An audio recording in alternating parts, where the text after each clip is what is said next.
Indeglio.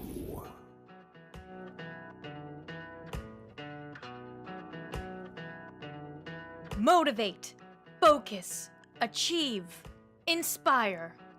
Reach all your goals, have fun, and set the pace for others with Dr. Indeglio as you explore social, emotional, and physical growth through real-life experiences.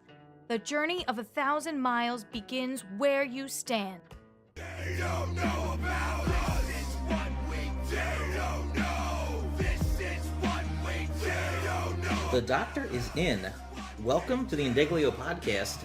Nick Indeglio here, and I am accompanied for the second episode of the Indeglio podcast by my brother, the one and only Mike Indeglio. Welcome. Hello. We're looking for ways to just talk to people, to motivate, help inspire them maybe in some ways. And one of the interesting things I thought about with you and your line of work is that self-confidence and a positive self-image is always necessary. So as a musician, as an actor in New York City who is frequently on auditions for various shows, whether it's a play, a Broadway musical, a commercial, you're going in there into one of the most raw, critical possible settings, and you have to perform at the top level. So nerves and self-doubt can't get in the way, or else you're not going to get the part. So you've been at it now, God, how long? 15 years? 15 years in the city. Probably thousands of auditions at this point. That's probably fair. Yeah, so I think let's talk about what's it like in terms of mental prep when you've got an audition and you have to leave the house in the morning, unemployed at the time, going for it, knowing that you've got all these people up against you and what you're going to have to do when you're on stage there. What do you do? How do you get yourself motivated? It's changed a lot over the years. I think it's been its own sort of journey. And what a lot of people don't understand is that there's sort of two parts to the job of being an actor or being a performer in any sort of in the entertainment business, I guess. There's the actual performing, and I always say when you have a job, there is no better job. There's no greater job. You get to affect people's lives. You get to sort of exercise some demons personally, and you get to work 2-3 hours a night and get paid for it. But that's what maybe, if I'm being conservative, 10% of the job. And the other 90% is getting a job and auditioning, like you said, and meeting people and networking and creating opportunities for yourself. And that's, I think, the most challenging part for most people because of the tools necessary. And even with the confidence and even with this best self-image you could possibly have, and there are people who have those things in spades, there's also, once you walk in that room, you still only have about, 5 to 10% control over the outcome. It's also going to be based on just what you look like, just who you are, just what the needs of the people are on the team. And it's a tough pill to swallow because you could be as talented and as beautiful and as prepared as you think, or as you'd like, but really doesn't guarantee you anything at all. And so that can play tricks with confidence, right? Because maybe you, I have colleagues, my wife is a great example. She is, I just think, one of the most talented people I've ever met, and she could roll out of bed and sing like an angel. And so in my brain, because I have to work at it, I don't have a great voice. I have a good voice, and I have to be prepared. And I think, oh, she could just roll out of bed. I'd go to everything, and I'd just sing my brains out, and it would be great. But that doesn't mean that she doesn't have her own, because she'll go in and do that and maybe not get a job, and that can. I think the confidence comes in not before. The nerves, yes, come before an audition. The confidence comes in after an audition because you have to be able to leave that room and say, okay, on to the next. Whether I get that or don't get that job, I'm not going to base my personal self-worth or confidence on what happened in the room. And that's tough because it's hard not to be results-oriented because that's how we're trained as people. Yep.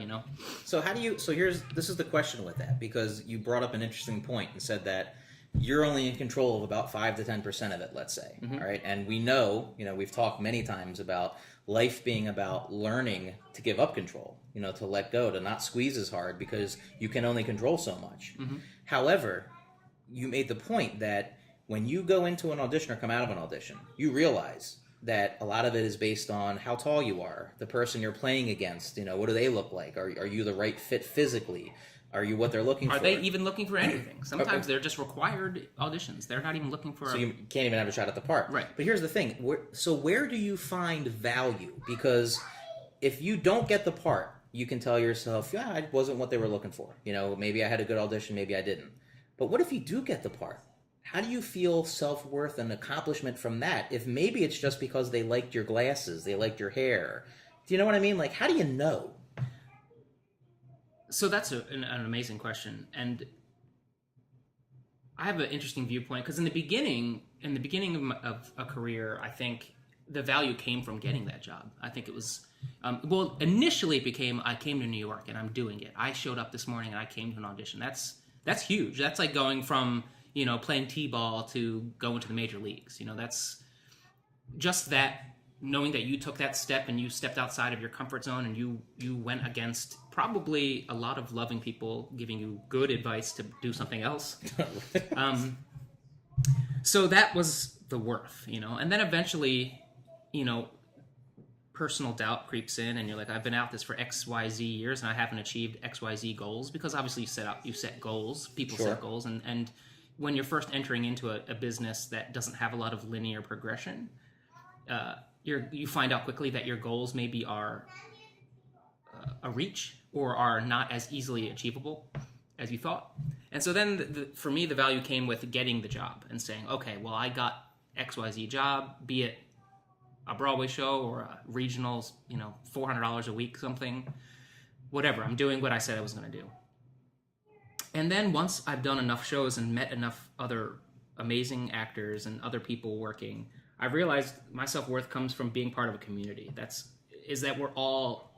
This is the craziest thing, and I think this applies to just about every other profession and just humans in general, is that it really is a shared experience. Everything you're going through that you feel like so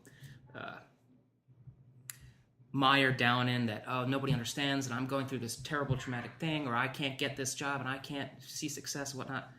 We just are so... I guess what's the word I'm looking for?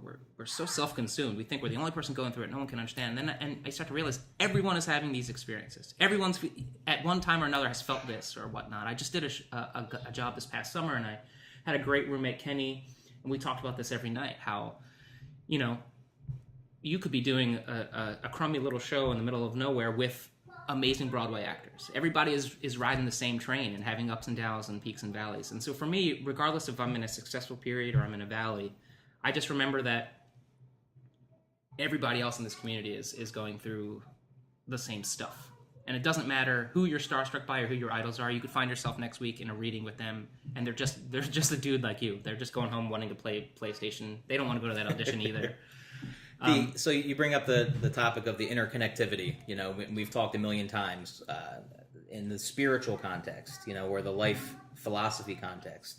I'm not religious, but at the same time, I recognize that the energies that surround us are based on relationships and connections and community to a degree. So your profession, when you're going for auditions, when you book a job even, the isolation is very real. When you're on stage auditioning, it's just you. Mm-hmm. Now, I mean, granted, if there's a reading or whatever, but for the most part, you're putting yourself out there in front of these other people who are then judging you, essentially.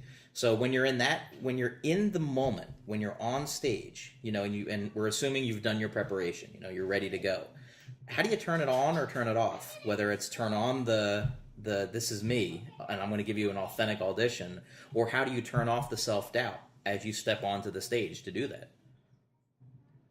Well, you kind of glossed over a huge point, and one of those points that sort of decimated me for many years is the point of preparation. Remember, I mentioned earlier that 10%, that you only have control of 10% of what's happening of those decisions. Well, almost all of that 10% is preparation. You can't just walk in and wing it, right? Because then you're shooting yourself in the foot, and that's the hardest thing for me, because I always feel that I'm at my peak when I'm sort of, I don't want to say winging it, but when I'm put in a situation where I have to kind of be improvisational, yeah. But there's a fine line between winging it and being improvisational, And so finding that balance for me was tricky.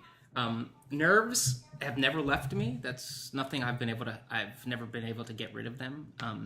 I know some people take beta blockers, or they have yoga, or they work out, or whatever it takes. For me, I just know they're going to be there. So I just expect it. I know when they're going to happen, and I just kind of welcome them like a friend. But in the moment... Oh, don't leave that yet. Because when the term welcoming it like a friend, and this is a Buddhist, tenet or very Zen-like in a sense, that people say, don't judge your emotions and feelings. Don't judge sadness as being bad. Don't judge nervousness as being a negative thing. Just let that emotion, just experience it. You know what I mean? And ride it and use it. So you've summed it well by saying you welcome it like a friend. Well, I got that. I stole that from... So when I turned 30, I wanted to run a marathon. I was kind of overweight, and there come times in your life when you want to do something impossible, or you want to challenge yourself and redefine what possible is for you and whatnot. And so for me, it was running a marathon. I knew it wasn't going to be a fast marathon, so I got myself a book, one of those like how to run your first marathon or whatever. And in the first chapter, I remember him talking about some sort of pain, whether it be soreness or cramps, or I can't remember. It doesn't really matter. But what he said was when the pain comes on in the middle of your run, he's like, just say hi and say, hey, come for a run with me. And so I just took that one to heart. And so every time I would jog or get in pain, or my leg would be sore, or my ankle would hurt or whatnot, I'd be like, hey, hello, old friend, hi, pain, come run with me. And I know that's as cheesy as can be, but so I take that with nervousness now. When I'm on the subway and I'm about 2 stops away from wherever I'm going for this audition, right.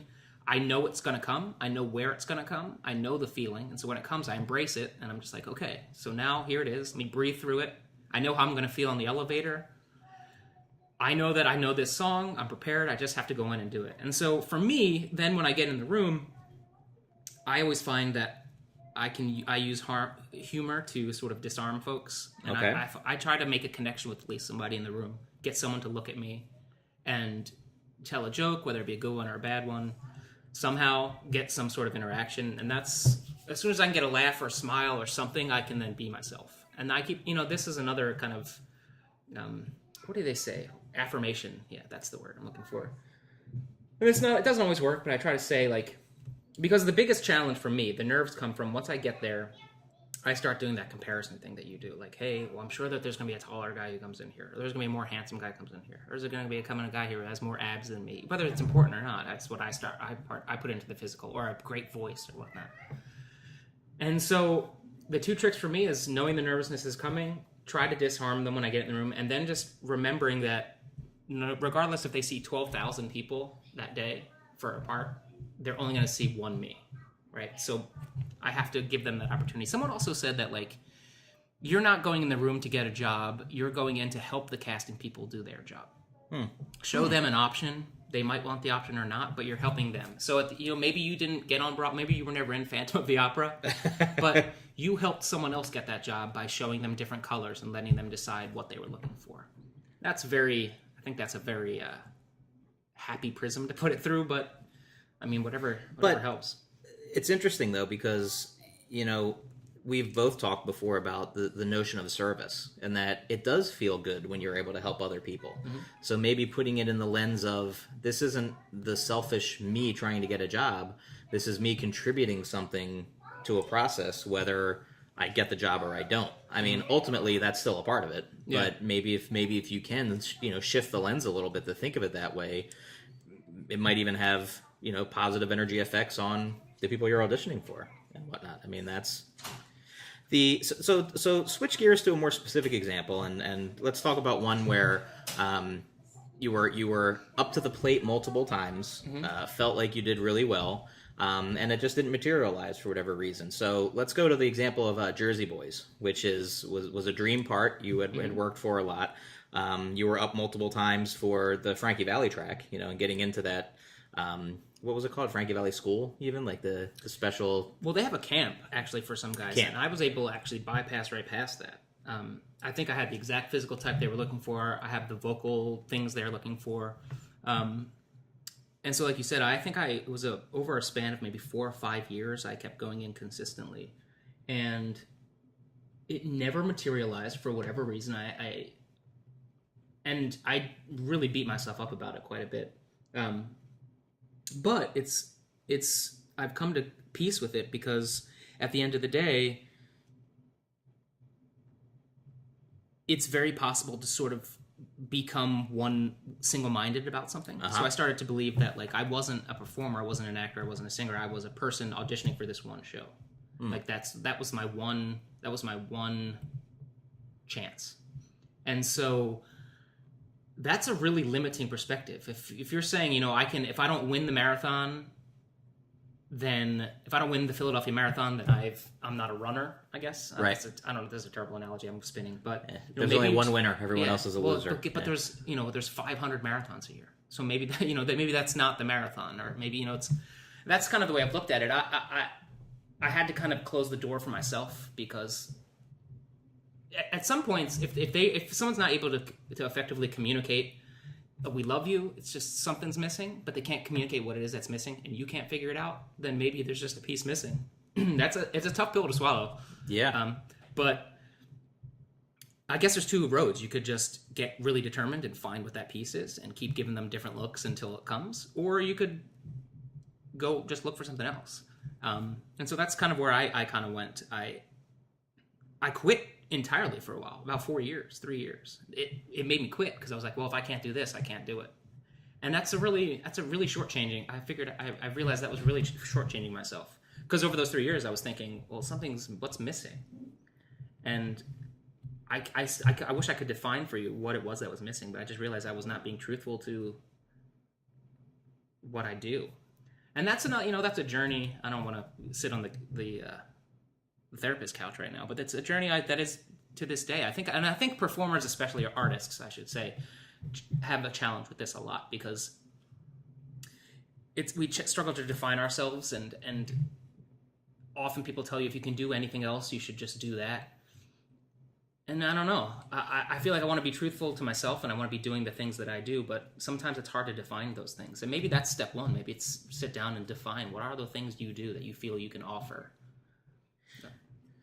Those 3 years I was working full time for this company who I love. I still to this day work for them part time, and it was a good career and a challenging career, and it was what people think Google is like. It wasn't Google, but like you ride around on scooters, and it was a startup, and it was a lot of people like, this is a dream job, but it wasn't fulfilling in the way that I think your work should be. And so, like I said, I did a month-long musical in the middle of Indiana this past summer, and those 4 weeks with no family, or I still felt like I was contributing. And even though it was these conservative right-wing people listening to this musical, who could care less about my opinions in life, at least there were some terrorist attacks at that time, we were able to give them some diversion. And I don't know what exactly it was offering, but it felt right. It felt like I was going to work every day doing what I do. So I don't think I'm answering any of your questions. I'm going on tangents. Well, no, but again, it speaks to authenticity. I think what's right for you, and in real life, a lot of times for a large majority of people, you have to find that within the tasks of everyday life that you have to do. You have to pay the bills, you have to raise your kids, you have to But how do you also find what makes you happy and who you are within that? So and those are complete topics for that's a different podcast. Yeah, hopefully. And you talk. I don't know if you've talked yet. I don't know the chronology of your podcast, but if you haven't talked to Charlie yet, or you're about to talk to Charlie, he's great to talk about that, because he's a big proponent of, and he's inspiring in that, regardless of what's going on, and he's had some ups and downs, you have to keep doing what you do in some facet, be it all the time or find a slice for it every day or whatnot. But he's great at, regardless of what's happening, finding a way or a possibility to do his thing a little bit, and to just keep and Tony Robbins says all the time, like, you got to practice. It's about, and I think you say it in your posts sometimes, fake it till you make it. Whatever you have to do, keep the train moving at some speed, so that you don't it doesn't grow stale and you don't forget it. There's and actually Charlie's episode will drop first. Okay. So you've already heard his wisdom. You might have, but maybe you're listening to this one first. You never know. Depends on the order you go. Failure. everything today in the educational world that I work in, it's all about mindset, and the how do you view the world? Is failure is another opportunity to succeed? Embrace failure and things like that. To a large degree, that is wonderful. I'm a big proponent of all of it. However, I do think that there is value in true loss, where you'll find a lesson and there's learning and everything, but at the same time, some things can't be resolved. Sometimes there's not a victory. And so my question to come full circle on this topic, and let me give you an example to compare it to, because I still feel this way sometimes. Back in the late 90s, early 2000s, my professional wrestling career was going great. And had I been willing to do a few more things and make a couple more sacrifices, I would have reached the goal that I was headed towards. I have come to peace with it. I have learned all the reasons why it's good that it didn't happen, and the other things I've done, and there's value there. However, there's still, deep down and inside, there's that feeling of, what if? And I personally, this is my personal opinion, and this is why I think some of the self-help stuff is damaging. I don't think there's anything wrong with that. I don't think there's anything wrong with always having a wondering, a question. What if I had gone this way? What if this had happened instead? We're made to think that those are unhealthy feelings. However, my argument would be that, can we continue to grow and expand and be willing to challenge new things if we don't have some regrets, if we don't want to sometimes look back and say, maybe I didn't work as hard as I should have. Maybe I wasn't good enough, and things like that. So in your career, where you are now and the new place you found, where it's more about just being who you are and trying to feel the right fit, do you have any of those regrets? Do you look back and have anything that still nags at you or challenges you? Well, that show, Jersey Boys, is a great example. I mean, I still feel the what if, and I still wish that I could go back to when I was, if we were playing this game, I would go when I was a little bit earlier in those days, and I would have probably prepared more and better. And I think there was a sense of entitlement I had initially that was like, oh, I'm just so right for this. It's going to just come my way. But what I've learned from it, too, is that, like you said, sometimes there isn't, it's, they say if the door closes, the window opens or something. Sometimes that's right. not the case. Sometimes it's, for me at least, it's not, what did I learn from this? It's actually learning to just sit with it and learning to be able to, like you said, have those regrets or have those what if feelings and not let them define you and not let them chart the course of your emotional state for years at a time. You know what I mean? Mm-hmm. And that, for me, what life is becoming and what I'm looking for in other people and relationships is an authenticity. And that's what that experience especially has shown me. Like, it used to be, well, I don't want this to come up in conversation, or I don't want people to talk because I feel like I don't want to have to say, oh yeah, that's something I almost did, because I felt that that was some sort of a failure, that was a loss. And the reality of the game is, like I said, it's a shared experience. We've all had those, and it's happened to everybody. And I think being able to talk about it would be great, because when you play it out, like maybe you got that WWE gig, and like you said, you're away from your family 300 days a year, and maybe you had gotten hooked on drugs, and maybe all these things. So you could play the what if either way, right? So that's why it's damaging. I think what we run into a lot of times is that with technology and Facebook, and we have so many things to occupy our time that we never learn the skills to sit with these good point things. We never learn, hey, that really sucked. I had a or food is another great example. I mean, we all have our things. Like, you talk to any actor, I guarantee you, they have the exact place they go after a shitty audition. I love to go to Chipotle. I love to go to this. I'll go get a triple McDonald's, whatever. We kind of take our feelings, our failures or what ifs, and we put them into a vice. Or oh, you know what? I'm going to go get wasted tonight, or I'm going to just play on the computer all night, or I've earned this, And so I think for me, it's like learning to just feel what I feel, or talk to my wife about it, or journal about it, or just kind of sit with it. And at the end of the day, for me, it's like I'm starting to like define success for me, and is when I do get these jobs, big or small, is when I leave, I want to be able to think to myself, you know what, whether I did a great job or not, because that's ultimately subjective, right? In a performance art. I want everybody that I worked with or any audience members that I interacted with, or company cast crew, to have a positive opinion of me. I want to have had authentic interactions with those people, been friendly, been responsible, been professional, and so that when people, because it's a small world, when people say, "Hey, oh, you worked with Mike," I want people to, the first story they have to either be a funny one or a good one. Right.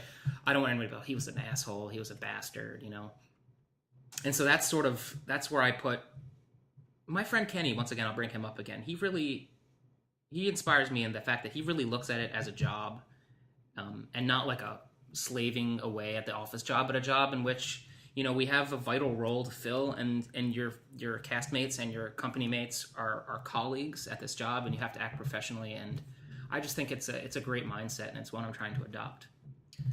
So the final question, and we'll wrap on this note of what we're trying to do with what I'm trying to do with the Indeglio.com, which is we brand that name, man. You're working it hard. Branding it, man. Motivate. Being inspiring. However, a big part of that is discipline, and that is becoming prepared, as you said. Being ready for that 5 to 10%. And the example that I want to use for that came up last night for the first time in years. And I'll be honest, I haven't thought about this. It's been years since it came across my mind, and it's amazing to me that I forgot it. But I was talking with two of my friends, Adele and Sally, over texting like we do, watching the Olympics. We were debating... Yeah, discipline. Talk about the Olympics. Exactly. And we were debating what is the most difficult of the Olympic events, which involve the most dedication. And we all kind of agreed on gymnastics. And then it dawned on me, and in 1996, back when I was a Penn State cheerleader and the Nittany Lion mascot, Vitaly Scherbo was at Penn State for a few months. And I can't remember why, but I want to say it was in preparation for the Atlanta Games, I believe. If you don't know who Vitaly Scherbo is, Google him and just look at his list of accomplishments. Probably the most decorated male gymnast of all time, unquestioned. Gold medal after gold medal after gold medal, amazing, from Belarus. So we were practicing. The cheerleaders practiced in the White Building, which is the same room, facility the gymnasts practiced in, and we shared gym time. So a lot of times their practice would be ending, we'd be coming in, or vice versa. Well, we were at the tail end of one of our practices on a Friday night. We were getting ready for nationals. It was about 9:30 in the evening. In walks this small man, puts his gym bag down, starts getting his gear on, and I'm looking over, and then I realized that's Vitaly Scherbo. So I start talking to some of the female cheerleaders who were gymnasts, and they were pretty awestruck too at the time. So we all went over and introduced ourselves, and he was super polite. Very kind, very nice, and he actually wound up coming onto the floor with us, spent a half an hour going over our routine, watching our tumbling, and giving us advice. So after that was over, everyone packed up and left, and I went over, and I was just like, "What?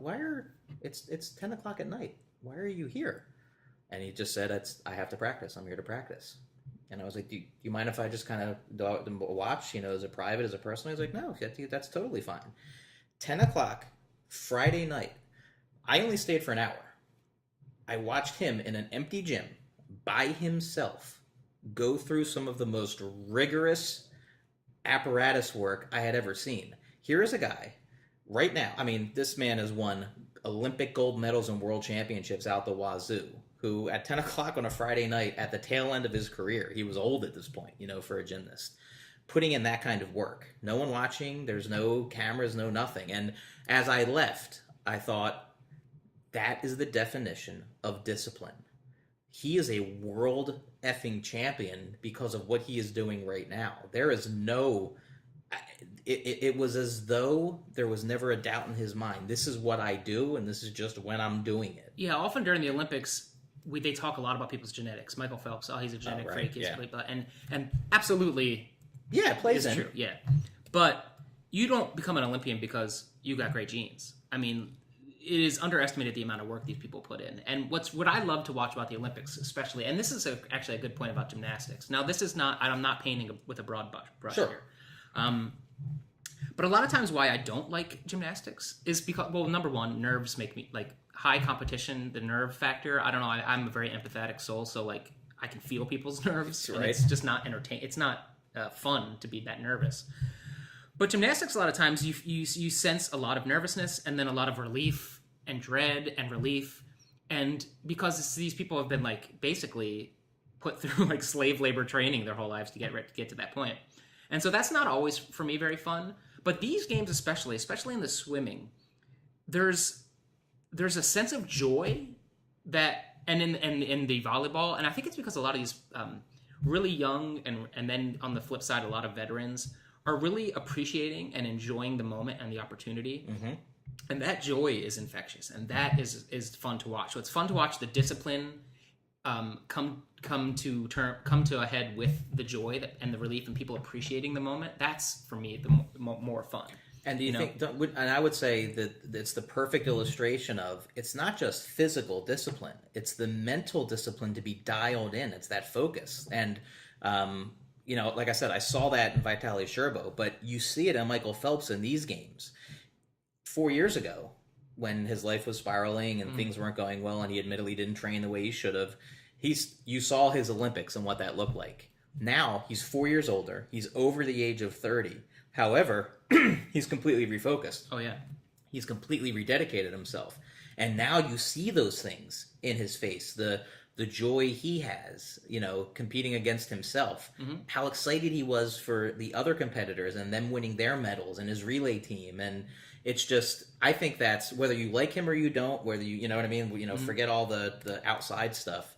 It's a great illustration of, you can't be at the level he's at unless you're able to put in that kind of work, and if your mind's not there, you can't physically perform. Well, and he got silver medal in I think the 100 breast last night, or I can't remember, but and they said, well, how do you feel? And he's like, well, I'm disappointed, but I gave everything I had, and you could see in his face and in his delivery that was exactly true. Yeah, and I think that's an illustration of what you and I had just talked about, some of these quote unquote regrets or what ifs, and the reality of the matter is, I go back to those times, and I don't regret it because I didn't get the job. I regret it, or I have that what if feeling, because I know that I didn't lay it all on the line. I didn't do all the prep work, okay? And because I didn't do all the prep work at the level I could have done it, could have taken 3 days off of work. In reality, could have taken it off and really just ran those things or drilled that for 3 days and then gone into that room and laid it all on the line. And so that if you don't get it, you say, well, you know what? But I gave you everything I had, and I didn't leave anything on the field. And I think it gets used as a kind of a talking point so often. People are like, leave it all on the field, that it sort of has lost its meaning. But that's the truth. You're not going to feel disappointed, and you're not going to feel that what if feeling if you really left it all out there, I think. Absolutely. Because it's easier to come to terms with, you know what, it wasn't for me. It wasn't my time, or it wasn't this, it wasn't that. And so then you have two outlets at the end of the day. It's like, okay, do I want to go back and this time, rededicate like Phelps did and go back and try it again? Or has your life moved on and you're at a different point and you got to use that as a lesson for the next thing that you got to leave on the field? And so maybe for, I don't know the answer for myself or for you. I would imagine WWE is probably not for you right now, but that's not necessarily true. Well, I mean, you could make a decision. I mean, choice is life is choice, right? Yeah, that's the whole thing. Life is choice. In order to do something like that, you'd have to reinvent everything, right? And I would never be willing to do that at this point. I mean, there's too many other great things. That's the thing. It's like you got to weigh those sacrifices. Sacrifices that you'd have to make were different when you're 20. Correct. And it's let's talk. Just an illustration of that, a brief review. Like I got to work those Lucha Libre shows this spring. I got to be part of the creative team, and I got to do commentary and ring announcing. So that was a blast. It was a great time, and I didn't miss the wrestling part of it at all. It's because I'm in a different part of my life now. You evolve in things.